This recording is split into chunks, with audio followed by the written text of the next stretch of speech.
Olá, sejam todos bem-vindos ao terceiro módulo da formação de auditores internos, né? Falando aqui de técnicas de auditoria, das diretrizes de auditoria suportadas aí pela ISO 19011. Bom, nesse módulo nós vamos falar agora de tipos e formas de auditoria. Vamos entender um pouquinho quais são os tipos e as formas de realização de uma auditoria. Bom, os tipos de auditoria. Nós temos auditoria de sistemas. A auditoria de sistema é uma auditoria, muitas vezes, né, de qualidade, executada para avaliar se a estrutura organizacional, se os procedimentos, processos, os recursos necessários, de um sistema de gestão da qualidade, por exemplo, eles estão adequados com os objetivos. Né?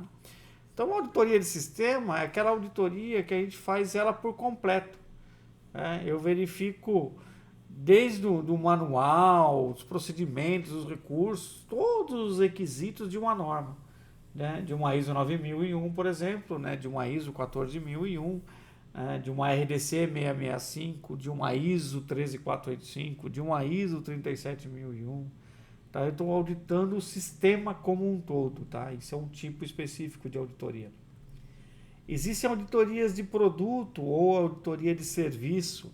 Então, são aquelas auditorias executadas para verificar a conformidade de um produto ou serviço com as especificações. Né? Então, ali eu estou avaliando a eficácia dos controles em cima daquele produto. Essas auditorias, elas podem incluir atividades de inspeção ou teste, né? Como sendo parte aí do método da coleta de dados. Tá?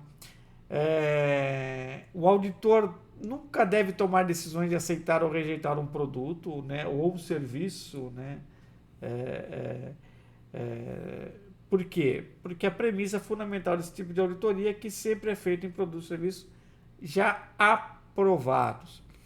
Isso é um ponto importante, que toda vez que a empresa ela adota de fazer auditoria de produto ou de serviço, todo o processo já tenha sido concluído. Às vezes a gente vê situações em empresas que ela quer realizar uma auditoria de produto na etapa de inspeção final. O produto ainda não está concluído, não está liberado, não foi inspecionado e eu quero fazer auditoria. Não, aí não é auditoria, aí é inspeção. Tem diferença da auditoria para a inspeção. A auditoria é o produto já concluído, o serviço já acabado, aí eu vou auditar. Por exemplo, eu quero auditar o serviço de limpeza de uma organização.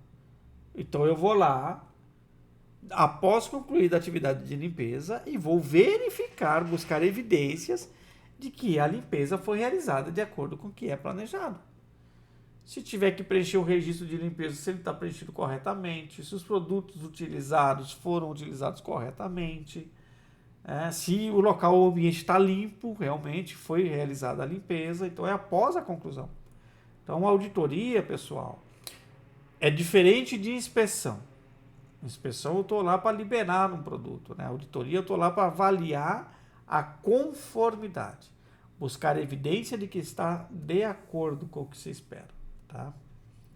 Um exemplo, né, quando você fala de auditorias de produto ou serviço, auditorias executadas pelo Inmetro, né, numa marcação de um determinado produto, por exemplo, né, de brinquedos, tá? De alguns produtos para saúde, né, produtos médicos aí requeridos pela Anvisa como certificação compulsória e por aí vai. Esse é um tipo de auditoria que nós falamos que é de produto.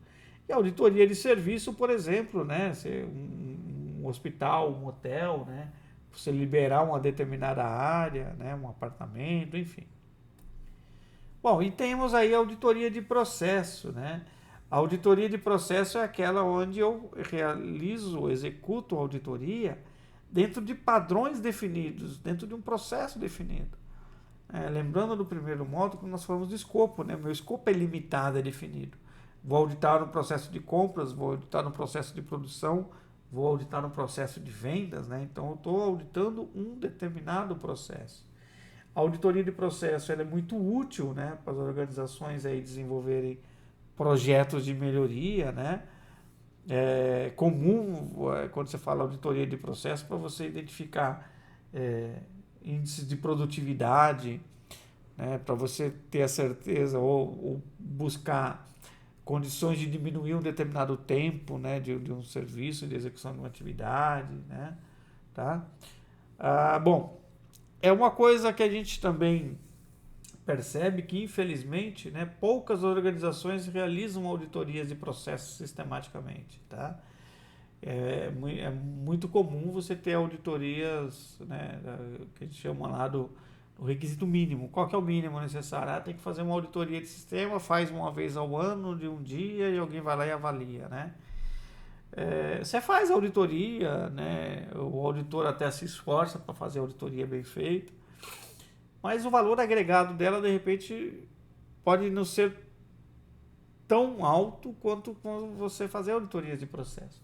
Porque auditorias de processo, por exemplo, né, uma prática que eu gosto bastante de ver algumas empresas, você tem um sistema de gestão, então você tem vários processos que compõem o sistema de gestão. Tem empresas que, sei lá, tem meia dúzia de processos. A cada 2 meses ela audita um processo. Então ela dedica um tempo a cada 2 meses naquele processo. Ao longo de um ano ela audita todo o seu sistema de gestão. De repente agrega muito mais valor do que uma vez, numa data específica ao ano, você auditar o sistema como um todo. Mas são formas, né, tipos aí de auditoria que nós falamos, tá? As formas de auditoria é a auditoria de primeira parte, nós já comentamos isso lá na conceituação inicial, é aquela auditoria, por que nós chamamos de primeira parte? Porque tem uma única parte interessada, envolvida no resultado daquela auditoria, a nossa auditoria interna. Então, assim, a auditoria interna, a própria organização tem o resultado, o interesse no resultado daquela auditoria. Tá? Então é para ela aquilo. Tá? Auditoria de segunda parte. Então, segunda parte quer dizer que nós temos mais de uma parte envolvida ou interessada. Tá? Então é uma empresa, né, querendo avaliar o seu fornecedor se ele atende o critério para fornecer para ela. Então a empresa está, olha, eu quero ver se você atende os meus critérios. E o fornecedor tem um interesse de demonstrar para a empresa que ele atende os critérios para fecharem ali uma parceria. Então existem duas partes interessadas, tá? E a auditoria de terceira parte, né, ou também denominada de certificação, existem 3 partes interessadas. Uma empresa quer demonstrar para o mercado que ela atende uma norma. Eu tenho a certificação na ISO 37001 que é de anti-suborno, ou na ISO 9001 que é de qualidade, ou na ISO 14001 que é de ambiental. Então ela tem o interesse de demonstrar. A segunda parte, você tem o mercado, a sociedade interessada em saber se a empresa atende, né, o cliente interessado em saber. E aí você tem a terceira parte envolvida, que é um organismo de certificação totalmente independente que vem avaliar o processo da empresa e atestar através de um certificado para o mercado, para a segunda parte interessada, que a empresa atende. Isso nós chamamos de uma auditoria de terceira parte. Bom, essas auditorias elas são realizadas, né, por organismos certificadores para qualquer tipo de certificação ou até mesmo acreditação, né? E tem o objetivo de garantir, de assegurar que o sistema de gestão, seja ele qualidade, seja ele ambiental, seja de suborno, né? Enfim, que o sistema implementado atende a norma específica, tá bom? É isso, né? Os tipos e formas são bem... A gente já tinha conversado um pouco aí nos módulos anteriores, mas são bem tranquilos de se entender, tá bom? Nos vemos aí no próximo módulo.